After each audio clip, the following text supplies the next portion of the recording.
Friends, ఇప్పుడు భారత జట్టు చాలా పెద్ద అగ్ని పరీక్షకు రెడీ అయింది. అది ఎలాగంటే రేపటి నుంచి జింబాబ్వేతో ప్రారంభం కాబోతున్న 3 మ్యాచ్ల T20 సిరీస్కు రంగం సిద్ధమవుతోంది.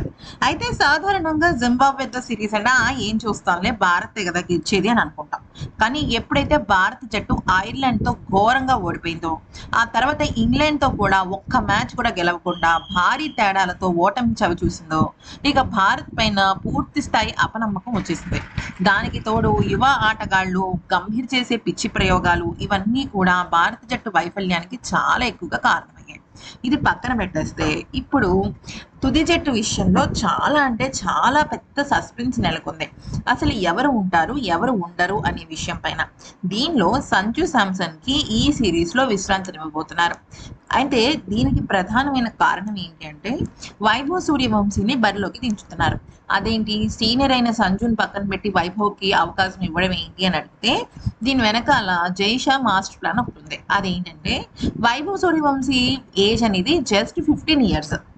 అయితే అతని మానసిక పరిస్థితి ఎలా ఉంటుంది అంటే, ఇప్పుడు తను గనక సరిగ్గా ఆడలేదు కాబట్టి తీసేశారు అంటే తను మానసికంగా కృంగిపోతున్నాడు.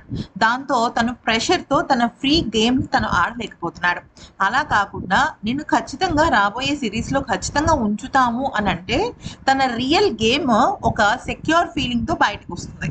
దాంతో తను చాలా బాగా తన పర్ఫార్మెన్స్ చేసిన తర్వాత వర్క్ మేనేజ్మెంట్కి సంబంధించిన కారణంతోనే వైభవ్ని పక్కన పెట్టి వచ్చే సిరీస్లో సంజుకి కానీ వేరే ఇతర ఎవరికైనా ఆటగాళ్ళకి అవకాశం ఇవ్వడం జరుగుతుంది అనమాట.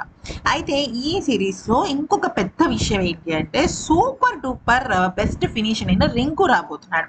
రింకు వచ్చాడు అంటే మాత్రం ఖచ్చితంగా ఆటకి చాలా అద్భుతమైన ఫెచింగ్ ఉంటుంది. ఎందుకంటే తన ఆఖరిలో వచ్చి భారీ పరుగులు చేయడానికి చాలా ఉపయోగపడుతుంది. సో రింకు సింగ్ చాలా అంటే చాలా అడ్వాంటేజ్ అవుతాడు జట్టుకి.